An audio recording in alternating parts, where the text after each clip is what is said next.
When she saw my bag, she exclaimed, "It's amazing," and became ecstatic. As I presented it to her, she opened her mouth wide and eagerly took it in, biting down. Seeing her delighted expression filled me with happiness too. When I asked for her impression, she spoke with tears welling up in her eyes, saying, "I feel so incredibly happy. I think it was the most beautiful smile in the world." But there were many things that happened before she showed me that smile. Let me tell you the story this time. My name is Sean Taylor, 30 years old. I work as a pastry chef at my family's cake shop. Recently, one of the staff members quit, so we were short-handed. On this day, I was exhausted from working overtime.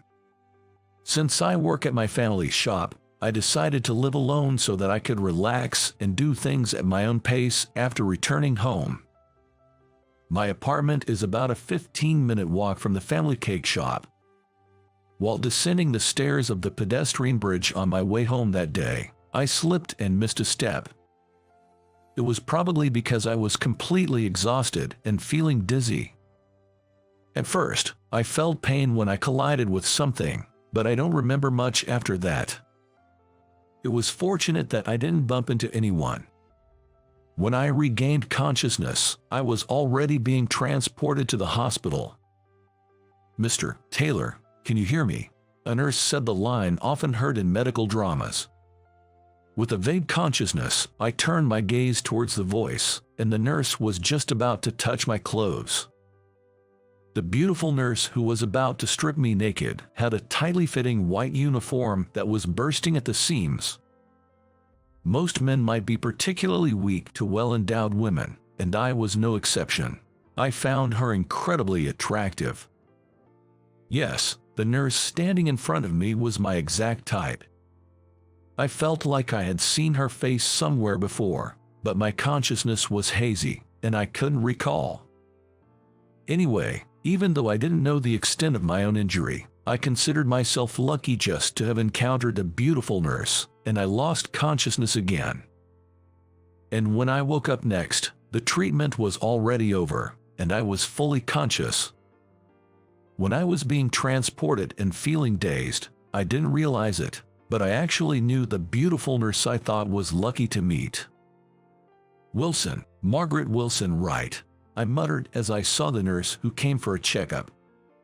She smiled and fluttered her name tag on her chest. "That's right. It's been a while. When you were brought in, you didn't react at all, so I thought you had forgotten me." "No, I was just in a daze back then. There's no way I could forget." Yes, there was no way I could forget. She was my first love. She and I were classmates in elementary school.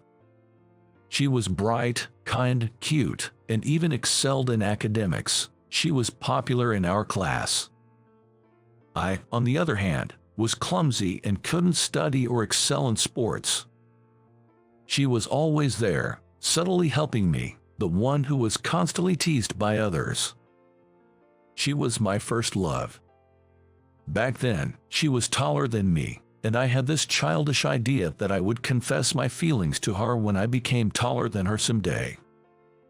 But that day never came. She transferred to another school when we were in 5th grade.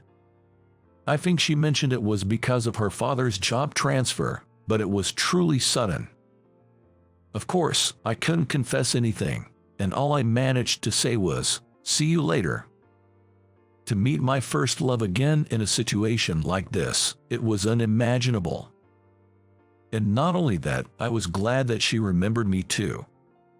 While I was hospitalized, she made time to visit my room. She even brought snacks outside of her working hours. I looked forward to talking to her every day. It was the highlight of my day. But sadly, the day of discharge came quickly. I didn't want our parting to be just a simple "see you later" like it was in elementary school, so I gathered my courage and asked for her contact information. "Can I have your contact?" I was so nervous that I thought she could hear my heart pounding, but she readily agreed. "Of course, that's fine. I've lost touch with all our classmates from back then, so I'm happy that you reached out to me." With her gentle smile, I realized it clearly. I had fallen in love with her all over again. She probably just thought of me as a former classmate she reunited with. From here on, I wanted to somehow appeal to her and elevate myself to a potential romantic partner. That's what I had in mind. After my discharge, we exchanged messages and had various conversations. In addition to that, we started going out to eat together. She remembered a lot about my time in elementary school. Although she only seemed to remember embarrassing and clumsy anecdotes like when I cried because I couldn't eat mushrooms, or when I got hit in the face with a basketball pass, or when I fell with my school bag into a ditch and ended up covered in mud. Despite that, she would laugh and say, "You were cute back then." So, I felt like it was okay to be clumsy. And during one of our meals together, I confessed my feelings to her. After I asked her out, Margaret fell silent. Then, in a small voice, she said, "I'm sorry.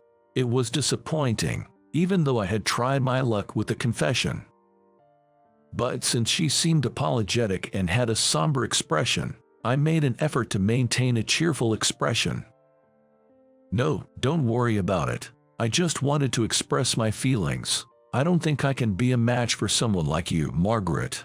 When I said that, Margaret seemed flustered and denied it. "No, it's not like that. It's not that I dislike you or anything." It seemed like she had something else she wanted to say. "Is there another reason? If you don't want to say it, that's fine. But if you want to let it out, I'm here to listen." After hearing my words, Margaret seemed to have made up her mind. She let out a small sigh and then began to speak. I was married once. I'm divorced. I got married right after college. He was really kind, and I loved him so much, but he cheated on me. On one of the nights I had a night shift and there was a sudden change in my schedule. I came home and found a woman I didn't know there, and it wasn't the first time. It seemed like he had been bringing women over whenever I had a night shift. Her voice was trembling, and I could tell she was shaken. I wanted to hold her hand, but our relationship didn't allow for that, and it frustrated me. I had no idea until then. After that, it became difficult for me to trust in a relationship, so I'm sorry. She bravely shared her painful memories and accepted my feelings with sincerity. All I had was gratitude towards her. Upon learning about my feelings, she said it might be better if we didn't contact each other anymore. I was the one desperately trying to hold on to her. I expressed that I wanted to meet again, even if it was just as friends. I wanted to bring a smile to my first love who had been hurt. I rejected your confession. Are you okay with meeting me?" Upon hearing those words, I vigorously shook my head side to side like a fool. "No way, of course not." My desperation finally brought a smile to her face. From then on, Margaret and I continued to meet as friends, just the two of us. The change came about half a year later. It all started with the accident I was involved in. A drunk driver crashed into the pedestrian crossing. In an instant, I reached to protect the child walking beside me. I felt like I was hit by the car and was thrown a short distance. And when I regained consciousness, I was in a hospital room. I woke up 2 days after the accident had occurred. This time, I was in a different hospital from where Margaret worked, and she wasn't there. Instead, my parents were with me. When I checked my phone, I saw a flurry of messages and missed calls from Margaret. We had plans to meet on the day of the accident.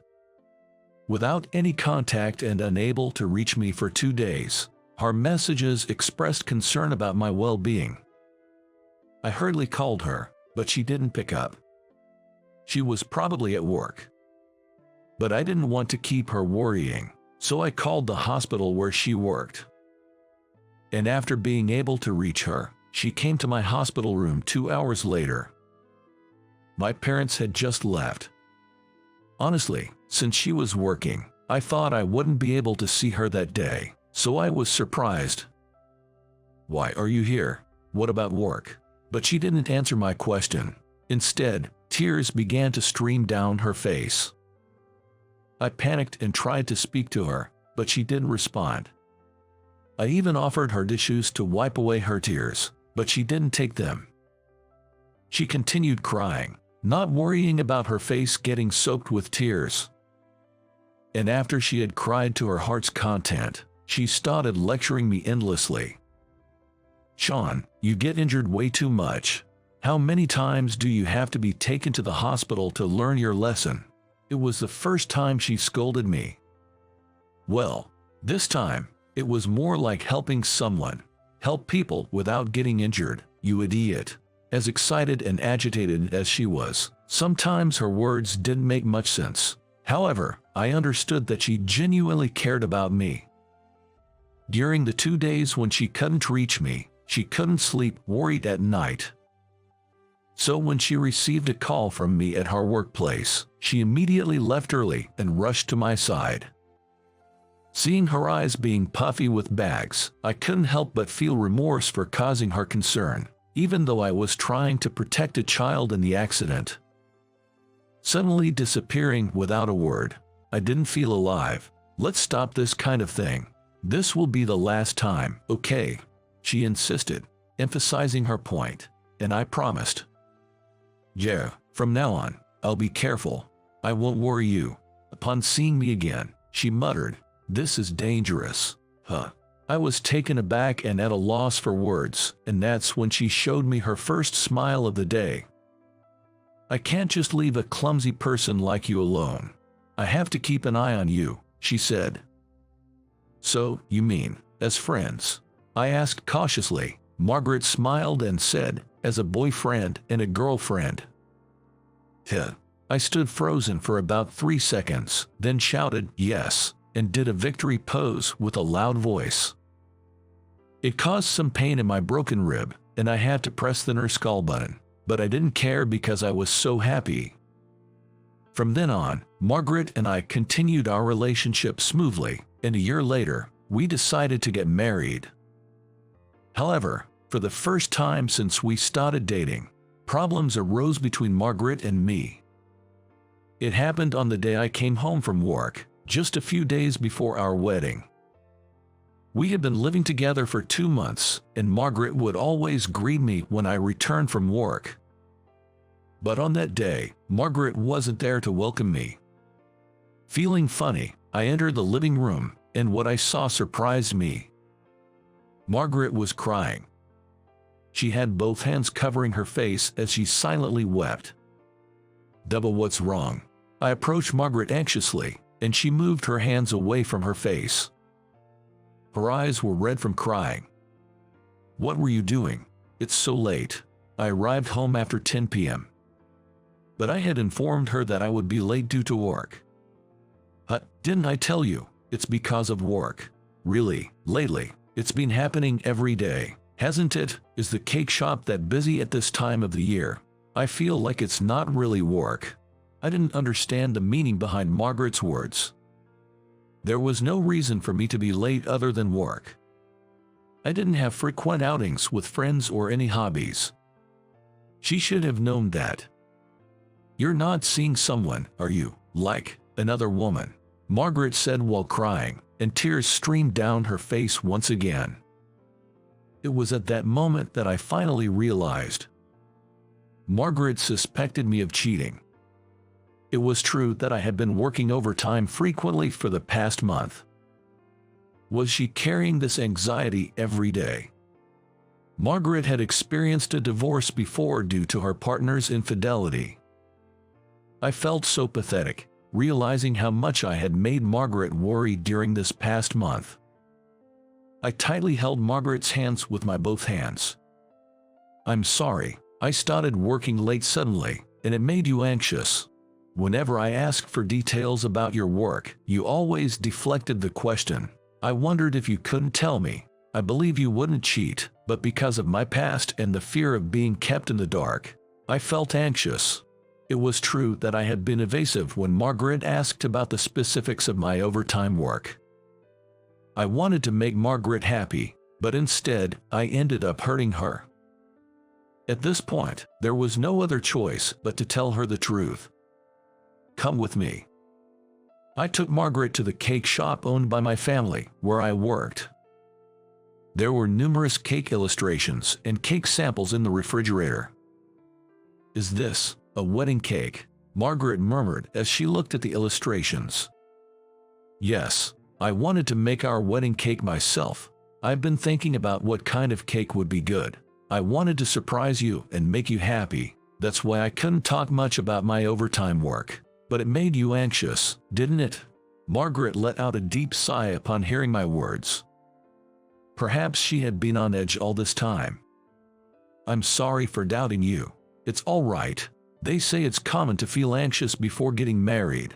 And considering your past with your ex-husband, I understand how being kept in the dark can make you anxious. I'm sorry for making you worry." After exchanging apologies, Margaret eagerly tasted the cake samples I had made and exclaimed, "It's delicious," with a smile on her face. Looking back, we had been busy with wedding preparations and creating trial wedding cakes for the surprise, leaving little time to spend together. It felt like it had been a while since I last saw Margaret smile like this. Margaret said, "I'm looking forward to the wedding cake," and she didn't seem to have any anxieties. It's unfortunate that it wasn't going to be a surprise, but Margaret's peace of mind is more important. I'll do my best, so look forward to it. I decided at that moment to make the best cake ever. So, on the day of the wedding, she looked incredibly beautiful in her wedding dress, and there was no bias in that statement. Margaret was overjoyed when she saw my large wedding cake. When she said she couldn't eat because it is a waste, I jokingly said, "Please eat it. I made it just for you." During the first bite, where the bride and groom feed each other cake in front of everyone, both Margaret and I had beaming smiles. As I scooped up the cake and offered it to Margaret, she instinctively held my hand, holding the spoon tightly. Then she opened her mouth wide and took a bite of the cake. "I'm so happy. It's the most delicious cake I've ever had. Thank you so much," she said with a smile. She was the most beautiful in the world, and I reaffirmed my determination to make her happy. I used to think that I was prone to accidents and had a streak of misfortune, but thanks to getting injured, I was able to reunite with such a beautiful bride and marry her. Maybe I'm actually lucky. That's what I think now. How was it? By subscribing to the channel, you can support our production. See you again in the next video.